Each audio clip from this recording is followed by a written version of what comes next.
Welcome back to The Explainer. I'm absolutely thrilled you're tuning in today because we're going to tackle something that's literally foundational for anyone navigating a new language. Look, forget the idea of a dry, dusty grammar lesson, okay?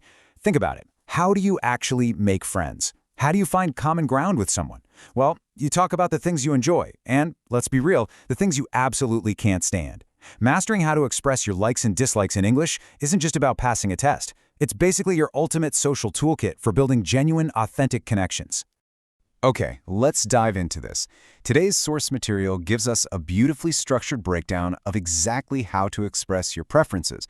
And for all my bilingual learners out there, I really want to reassure you we're simply taking your complex, everyday thoughts and mapping them directly onto English structures.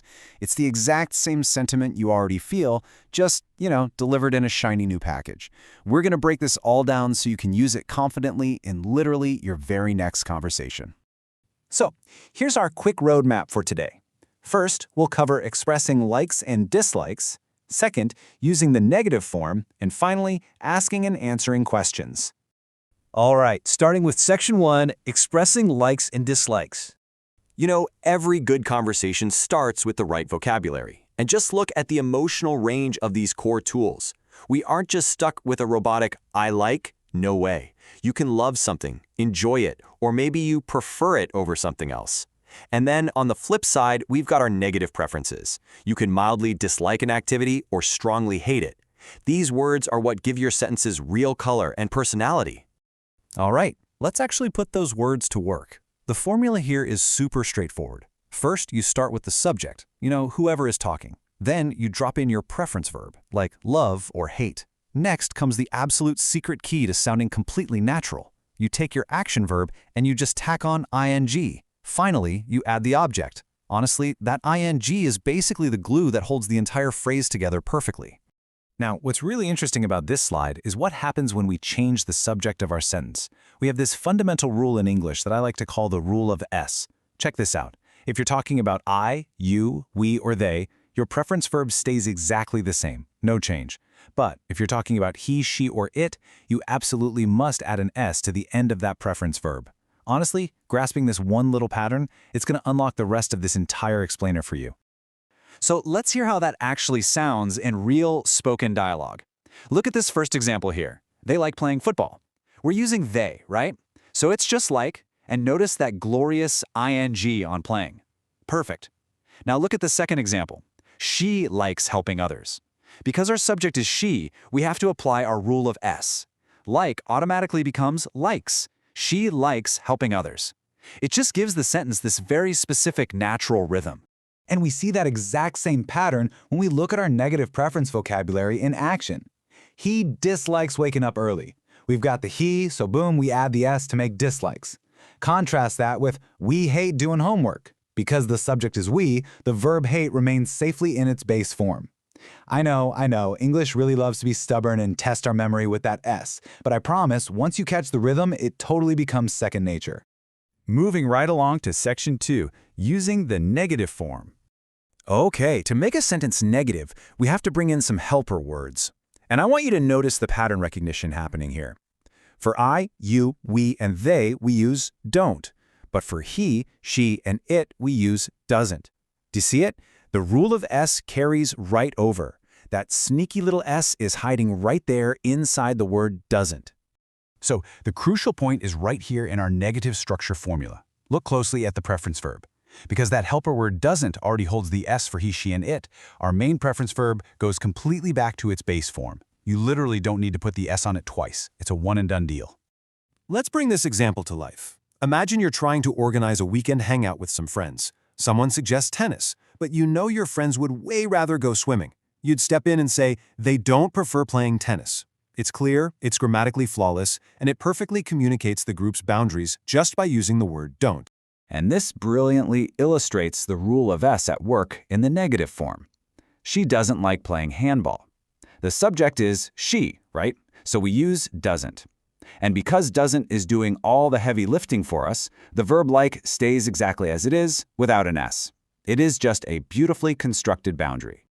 And that brings us to Section 3, asking and answering questions. We're going to reinforce our ongoing pattern here just one last time. When we want to form a question, we use do and does as our sort of secret keys to open the door. For I, you, we, and they, the door opens with do. And for he, she, and it, applying that trusty rule of S, the door opens with does. Notice how simply placing do or does at the very front of our final formula magically flips a standard statement into an open invitation to speak. It's so cool. We start with do or does, then add the subject, the preference verb, our action verb with that absolutely crucial ing, and finally, the object. Let's try modeling this with some natural English intonation. Picture walking into a rec room. You might look at a group hanging out and enthusiastically ask, do they like playing ping pong? By putting do at the front, your pitch naturally rises at the end of the sentence, letting everyone know you are genuinely curious and want an answer. Or let's say you're trying to buy a birthday gift for a friend. You might turn to someone and ask, does she love reading short stories? Again, we really want to emphasize that pairing of does with she. And notice how the verb love stays neatly in its base form? That's because does is totally taking care of the rule of S for us. Let's move to and see how this builds into actually answering those very same questions. You know, English short answers have this fantastic mirror effect. If you ask a question with do, like, do they? The answer basically mirrors it. Yes, they do, or no, they don't. If you ask a question with does, like, does she? The answer perfectly reflects that. Yes, she does, or no, she doesn't. It's actually incredibly logical once you see it. As we wrap up this explainer today, I really want you to take this core message to heart. Grammar isn't just a bunch of boring rules on a page, it is quite literally your key to connection. Mastering these 3 structural blocks, expressing what you like, defining what you don't like, and asking others about their preferences. That gives you the power to start engaging, meaningful conversations with absolutely anyone you meet. So, I'm going to turn it over to you now. I want you to use the structures we literally just walked through together to express your own true preferences right now. What is an activity you absolutely love doing, and what's one you just hate? Practice it out loud. Don't forget to use that ing on your action verbs and get ready to start making some amazing connections out there. Thanks so much for joining me on The Explainer, and as always, keep learning. Welcome to This Explainer. Today we're going to learn exactly how to construct a powerful, incredibly persuasive argument in English. We'll specifically be looking at how you can advocate for good citizenship and community building.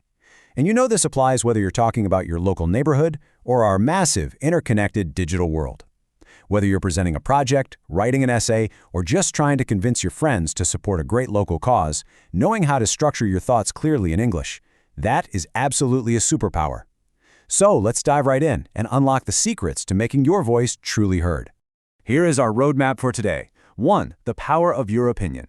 2. Useful expressions to start. 3. Structuring arguments perfectly. 4. Example, defending charity. And 5. Linking words for flow. Let's get to it. Section 1. The power of your opinion. Finding your voice. So think about this for a second. How do we actually successfully defend a positive opinion in English?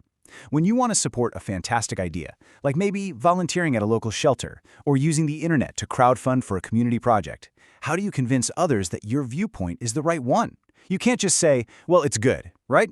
You need a strategy. You need a structure that literally guides your listener from their perspective right over into yours. Luckily, we've got the ultimate blueprint right here from the curriculum notes to help us build that argument from the ground up. This master guide outlines the whole shebang: the vocabulary, the numerical structure, the real-world application, and that essential transitional glue that holds a solid English argument together. We'll be using this guide as our anchor today. Section 2. Useful expressions to start, laying the foundation. Every great building needs a foundation, right? Well, starting your sentence with, in my opinion, I believe, or I agree, instantly signals to your audience exactly where you stand. I believe is particularly strong because it shows deep personal conviction. And when you say I approve or I agree, you're actively aligning yourself with a positive community action. These aren't just filler words, folks. They are the absolute anchors of your entire argument. Now, of course, defending a positive opinion sometimes means you have to reject a negative one. That's just how it goes. Phrases like I don't think, I don't believe, I disapprove, or I disagree are crucial for when you need to respectfully push back. For instance, when you're navigating the internet, you're bound to encounter some of the negative impacts of globalization, or maybe online misinformation. A truly good citizen knows how to say, I disapprove or I disagree respectfully, keeping that global dialogue completely constructive. Section 3. Structuring arguments perfectly. Framing your ideas. Here we have a highly effective yet beautifully simple three-step structure. You just introduce your points chronologically, using firstly, secondly, and thirdly. Why does this matter so much? Because our human brains absolutely love lists. When your listener hears the word firstly, their brain automatically gears up to receive organized